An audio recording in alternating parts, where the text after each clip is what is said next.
If you're starting to get back into exercising and you're in your 50s or your 60s and it's been 10, 20, 30 years or more since you've worked out consistently, you may feel like you just want to go back to the things that you were doing in your late teens, early 20s. But there are some very specific considerations that you need to be taking with your body and your workouts to make sure that they're continuing to build your health, build your strength, even if it's been 20 or 30 years since you've worked out consistently. This is exactly what we're going to be talking about on this week's episode of the Exercise is Health podcast. We're going to cue our introduction, then we're going to dive right into this conversation. Welcome to the Exercise is Health podcast, where we will be breaking down the strategies and tactics you need to know to build your health, strength, and function without feeling achy, sore, or injured. We're your hosts, Julie and Charlie, the creators of the Exercise for Life membership.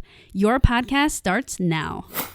Hey, welcome back, exercisers, to the Exercise is Health podcast, brought to you by Exercise for Life Studios, where we believe that your health is your most valuable asset. And the single best thing that you can do to both boost and protect this asset is exercise. Specifically, exercise is geared towards building the health and function of your muscles. We are your hosts, Charlie and Julie. And today we are discussing this idea of where do you start exercising if you are starting in your 50s or 60s. Maybe it's been 10, 20, 30 years or more since you've worked out consistently, or maybe you've never worked out consistently. What consideration do you need to take with your body and health? That's exactly what we want to explore today. But before we do, we have an ask for you. And that ask is if you can please go to Apple Podcasts and leave us a rating and review, that would be amazing. It actually really helps us land more and more great podcast interviews.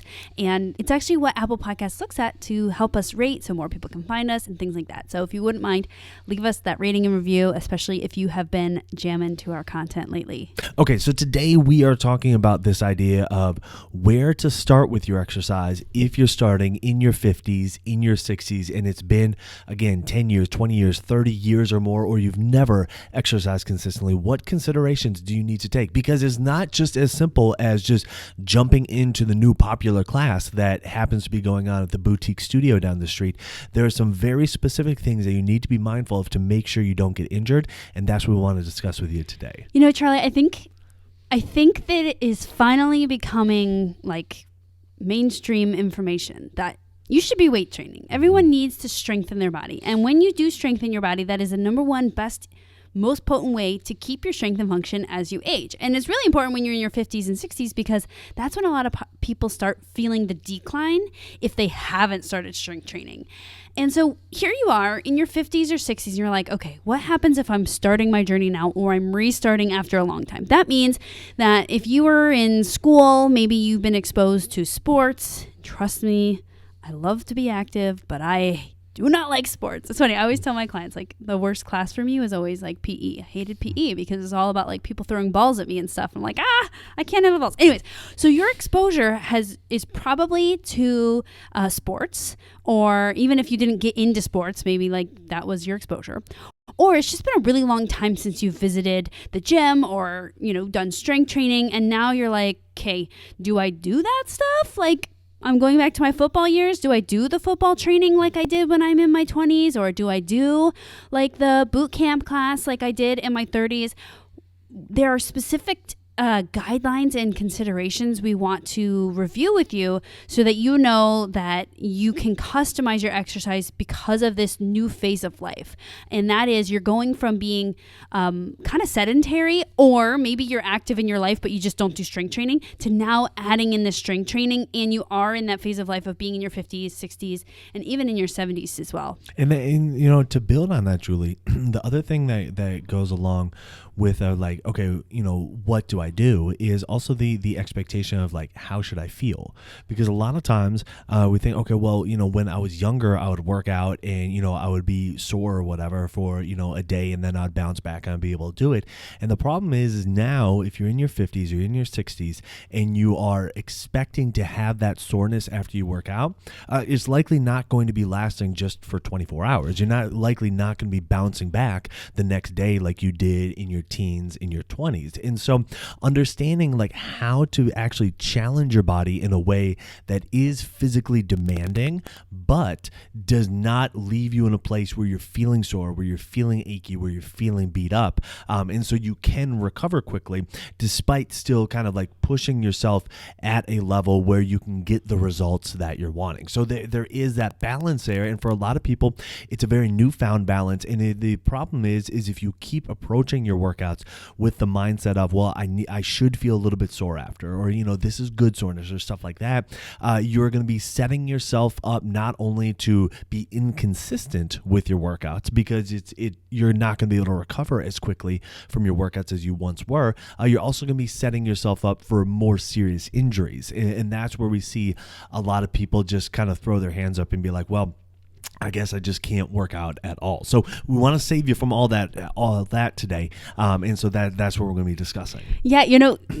I was just talking to one of my clients about this, and I was saying, so like, what do you think when you like go to the big box gym and whatever? And she's like, well, when I look at the trainers, I'm like, why would you ever have someone do that move that literally looks like I'm going to throw out my back? So you might have had experiences like that. Or one time I asked my dad, like, why don't you use a trainer at the gym?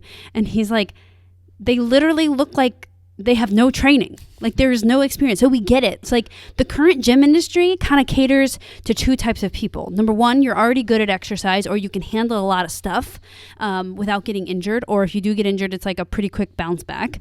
Or you're at like this very light, low key, almost rehab style, and you already looking at it, you're like, yeah, well, that's not even going to be enough to create changes. And you're right. Like it's probably not going to be enough to create changes. So where is that happy middle medium that we can find to make sure that it's right for your body? And your body does go through changes as you age. And so these considerations and principles we'll talk about are going to be really, really important. And if you're watching on YouTube or if you're on your podcast, Charlie has a really nice shirt on.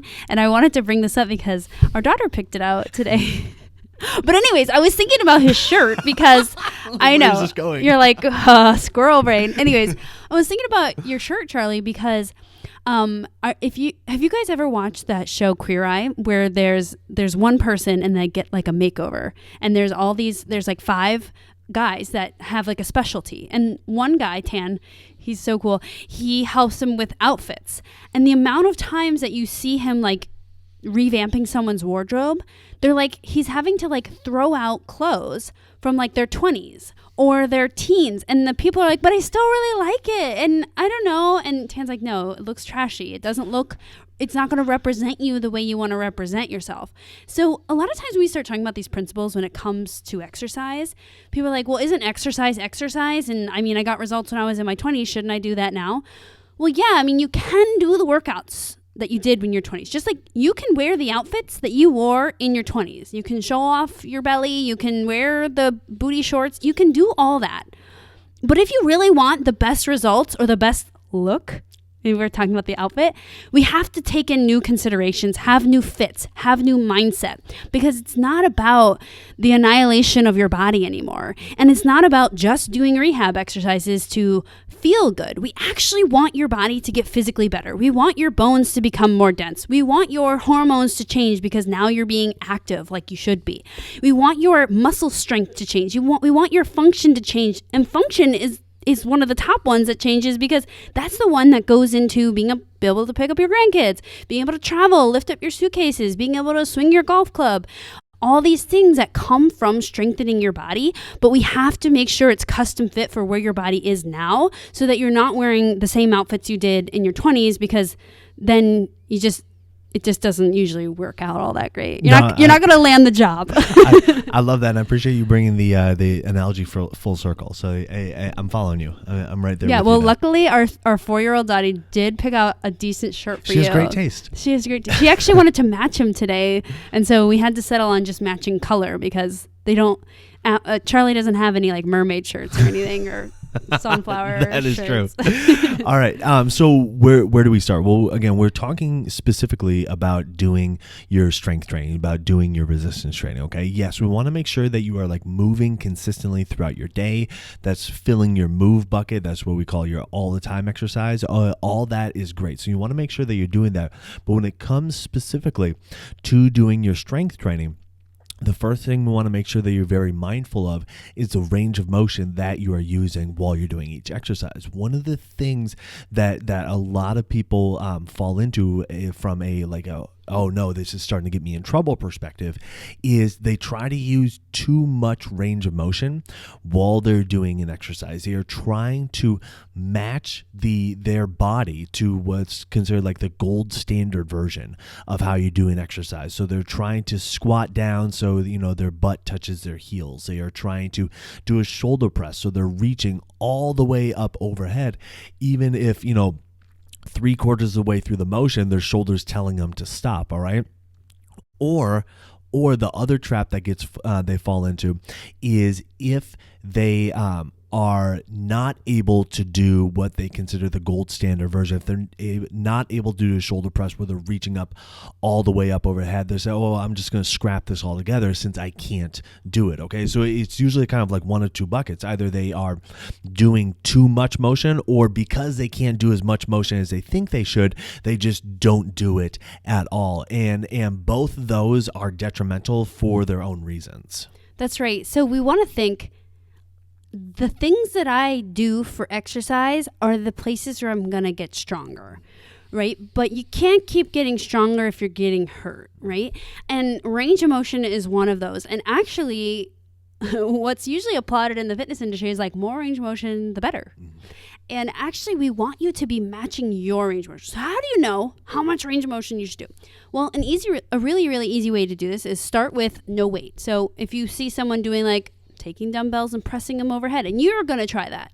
Well, try that motion with no dumbbells first. Don't put any weight on. Just do the motion with nothing. Or if you're going to do a pull down, or you're going to do a leg press or a squat, do it with zero weight first and just see how far your body can go. And we want to feel nothing when we do it. If you do feel anything, it should be muscle squeezing. So you want to feel no sensations, no stretching, no tightness, no pulling, no zinging.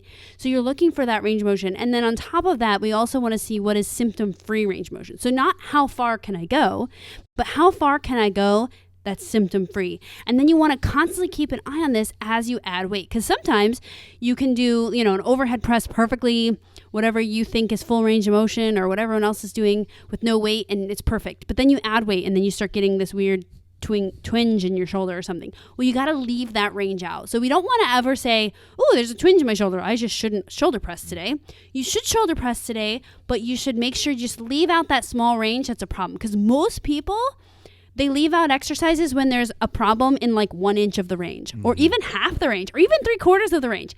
Still do that 1/4, that 1/2, that every inch except that 1 inch, because your body's going to get stronger even if you have to leave out a little section. And that is actually the best way to regain that section that your body was previously telling you no. So the first principle, you got to be mindful of your range of motion and stay in a symptom-free range of motion, and scratch the whole maximum, fullest, all of the range of motion. Exactly. Now, what goes hand in hand with this really is the second principle, which is to be mindful of the areas of your body that you're moving and the areas of your body that you are not moving. And why I say this goes hand in hand is because a lot of times, let's take the shoulder press, for example. If somebody feels like they can't reach their arm all the way up overhead when they're standing straight up, they may start changing how their torso is positioned to try to be able to go up all the way overhead. And when you start changing different areas of your body in order to try to accomplish more motion,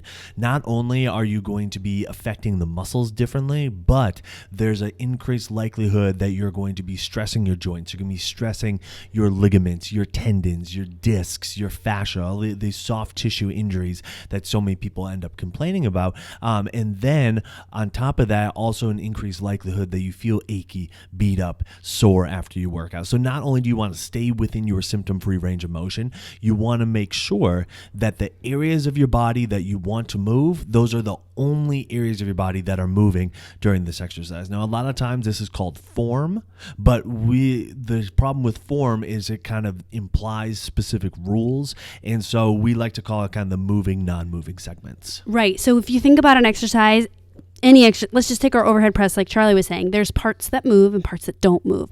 So you're going to define, okay, when I press overhead, my arms and my shoulders, they're going to go up and down and up and down. But what's not moving is the rest of your body. So what you'll see a lot of times is people breaking this rule because they think more reps is better, more weight is better, more range is better, all the things that they think is better, which they're all not better. But, you'll start to get tired or whatever, and then you'll start seeing, okay, this shoulder press is now like a full body torso and shoulder press. Okay, now it's like a knee, torso, hip, shoulder press. Okay, now it's like literally having to jump in the air, shoulder press. So anyways, what happens is that you slowly start like leaving the whole point of the exercise. And then it's just, why are you doing it in the first place? It turns into like athletics. And remember, the whole goal of exercise is to improve your health. So make sure you're defining what's moving, you're defining what's not moving, and then you make sure those stay the same the entire time you're doing that exercise. Yep, absolutely. Now, what's going to really help with that is going right into the third principle, which is being very mindful of your speed and making sure that you are moving slowly, okay? When you start to move really fast when you're doing an exercise, it's much harder to control what areas of your body are moving and what areas of your body are not moving, okay? Just think about like if you were to try to do like a dance move and you're learning a dance move, right? And you might start by kind of doing it really slowly because that's going to help you get that dance move down. If you try to learn a dance move at the start by trying to move as fast as you can, it's just going to look like you're just kind of gyrating in place. Like you're not going to actually be performing a dance move because you're not able to control the areas of your body that you want to control, not able to keep those areas still and just only move the areas of your body that you are wanting to move, okay? So when you go and do an exercise, in order to help keep your non-moving parts non-moving and your moving parts being the only areas of your body that you move, making sure that you are moving slowly will really help with that. Not only that, it's going to help you respect your range of motion better. It's going to actually challenge your muscles more. And it's going to lead to less chance of injuring yourself, of feeling lousy after you work out, and ultimately allowing you to get better results from your workout because you'll be able to keep returning to your workout. Charlie, a few years ago, I used to go to downtown Chicago and take these advanced tap classes. And, in the beginner classes, we all do like the slow stuff and the basic moves and all this stuff, all the things that you need to fine tune if you're going to be a good tapper. But when you get to the advanced class, all the advanced tappers always want to go to the fast moves that you can't break down. And it's like, okay, that was cool. Great. That's clearly advanced that you can do that. But I remember one day the instructor said, okay, we're not allowed to move fast today. And the challenge that all the advanced tappers were presented with to slow down their movements but still be precise with their sounds was incredible. I could not believe it. And I was like, oh my gosh, this is so difficult. But it was more precise.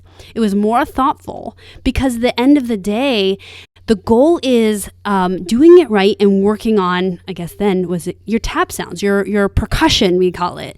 And so when it comes to exercise, the goal is not getting the weights up and down. The goal is not to max out the rack or whatever. The goal is to challenge your muscles. And the way that we do that the best is to slow down, even if that means your weight goes down. But what happens is that you're actually challenging the muscle more. So I know you had to go from 10 pounds of dumbbells to 8 pounds, but now your muscle's actually working harder because you're not launching and you're not being mindless. You're being mindful and you're moving nice and slow, which takes us to our next point of being mindful. Yes, exactly. And that is to focus on squeezing your muscles while you are doing the exercise, okay? The beautiful thing about this principle is not only will it force you to move more slowly, because if you are truly focused on squeezing your muscles, it's going to be really difficult to move quickly and maintain your focus on squeezing your muscles. But it will also make you more precise with what areas of your body you're moving, what areas of your body you're not moving, and it's going to make you more respectful of your symptom-free range of motion. So by doing this one of focusing on squeezing your muscles, it makes the other three so much easier to abide by as well. You know what's so interesting is that besides from the like little slogan that's like, just do it, you know, like I can do exercise, just do something. A lot of people will also say like, oh, at least I got out and moved my body.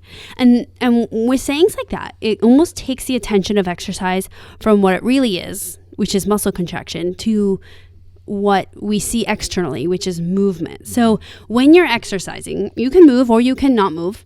But either way, you need to focus on the muscle squeeze, which is the main point of exercising, squeezing muscles, contracting muscles. When you contract muscles, that is what creates physical and hormonal changes in your body that create the health changes we're looking for, like changes in the strength, changes in your bone, changes in how your system is operating. So make sure that the focus goes from counting the reps or watching the news, whatever is there to distract you, that you're really thinking about the squeezing of the muscles, and even the motion is secondary to the squeeze, the focus on the squeeze. Absolutely. And so just to recap, again, these 4 principles that we want you to keep in mind every single time you work out. If you're just starting up again, you're in your 50s or 60s, and it's been 10, 20, 30 years or more since you've worked out consistently. Number 1, be respectful of your range of motion and exercise within your symptom-free range of motion. Number 2, be very mindful of what we're calling your moving and non-moving segments. When you do an exercise, what areas of your body do you want moving? What areas of your body do you want to hold still, and abide by that strictly? Number 3 is move slowly while you're doing each exercise. It's going to make you more precise with your movements. It's going to help you stay within your symptom-free range of motion, and it's going to ultimately be more challenging for your muscles, allowing you to get better results. And number 4, focus on squeezing your muscles. That will force you to move more slowly. That will keep you within your symptom-free range of motion, and that will help you to keep your non-moving segments non-moving and just move the areas of your body that you're wanting. And not only that, it's actually going to get more signal sent to your muscle fibers, which ultimately will get you better results from doing the exact same workout that you're already doing, just switching where your focus is. So these keys, these 4 principles really are the keys that you need to implement with every single exercise. But okay, where do you go from there, right? Like we want you to be, resistance training, implement these 4 keys, but where do you go from there? And that's really where this next step comes in, of making sure that you're doing your strength training a minimum of 3 times a week. Okay. A lot of times when it comes to doing strength training, we think, oh, like I got to it once a week, or I got to it twice, or, it's something that I sprinkle in between, my cardio that I do a few times a week. But really the emphasis needs to be on doing your strength training, on doing your resistance training. Charlie, just maybe, 3 weeks ago, I was like, Charlie, there's like a studio gym down the street. They're actually like a franchise, and they tell everyone you can work out twice a week for 20 minutes, and that's all you need. And I was like, why can't we say that? And Charlie was like, well, should we lie to people, like against what research says, or should we just keep doing exactly what we know you have to do versus what people want? So anyways, you do need to strength train a minimum 3 days a week. We actually try to create we have an online membership called the Exercise for Life membership, where we teach you how to do it 4 days a week without being sore and achy. Like there's no reason that you can't do it 4 days a week. Actually, during the COVID pandemic, we did it every single day. 75 days in a row. Yeah, because when you follow these principles, you're getting all the positive stuff and leaving out all the negative stuff. So you can just keep doing it. And you might think, well, why would I want to do it 4 days a week? Well, here's the thing. You only get benefits when you do it, right? It's like saying, like, I think I'll eat like 1 strawberry a week and think that that's going to be all my nutrition that I need, or 1 salad a week. At least I had 1. No, we would never think that. You need to have more stimulation than the once a week or twice a week. So thinking 3 or more times a week is ideal. And really, if you were in your 50s and 60s, it's really an amazing time to start exercising. I was actually on a podcast a few weeks ago, and this woman, she was in her 50s, and she was saying, I actually talked to a lot of my friends, and they feel like they've just gone too long without exercising. And we talked about how the greatest thing about exercise is that it never reprimands you. You just start getting the benefits right away. There's actually, especially if you follow these principles of moving slowly, focus on your muscles, the squeeze, noting the moving and non-moving parts and respecting your range of motion, you're going to start getting those positive changes, those positive mood boosts, those changes in your muscle tissue, your bone density, your hormone levels. You get it right away. Like, you get to start receiving those as soon as you start. So you don't have to be like, oh darn, I missed out on the last 30, 40 years. I should have been doing it. Yeah.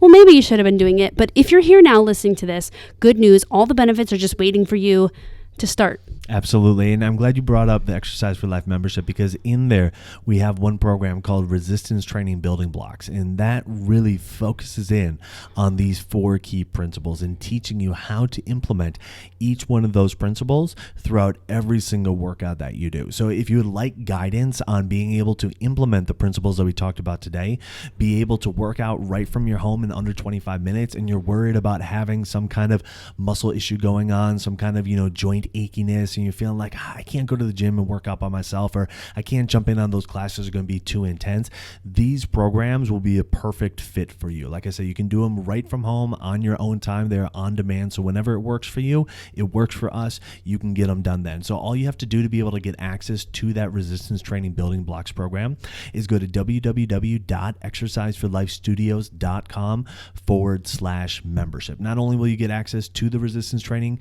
Building Blocks program, you will also get access to hundreds of other workouts that we've put together in over 20 on-demand video guided programs that, again, you can do from your mobile device, from your TV, from your laptop, however you're able to access the internet, you can access these. So it's www.exerciseforlifestudios.com/membership.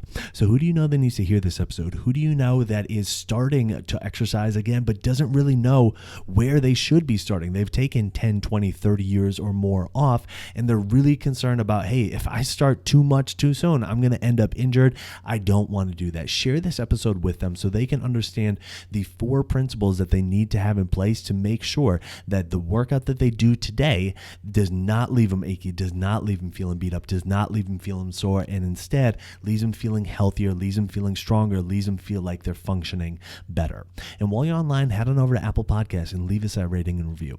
It helps people find our podcast when they're looking for information on exercise and they're looking for information on health. So if you found value in this conversation today, let us know by leaving us a 5-star rating and review. Well, thanks so much for tuning in. We always appreciate it. Have a fantastic week, and we'll talk with you all next week. This podcast is for information purposes only. The statements and views on this podcast are not medical advice. This podcast, including Julie and Charlie Cates, disclaim responsibility for any possible adverse effects from the use of information contained herein. Opinions of guests are their own, and this podcast does not endorse or accept responsibility for statements made by guests. This podcast does not make any representations or warranties about guest qualifications or credibility. This podcast may contain paid endorsements or advertisements for products or services. Individuals on this podcast may have a direct or indirect financial interest in products or services referred to herein. If you think you have a medical issue, consult a licensed physician.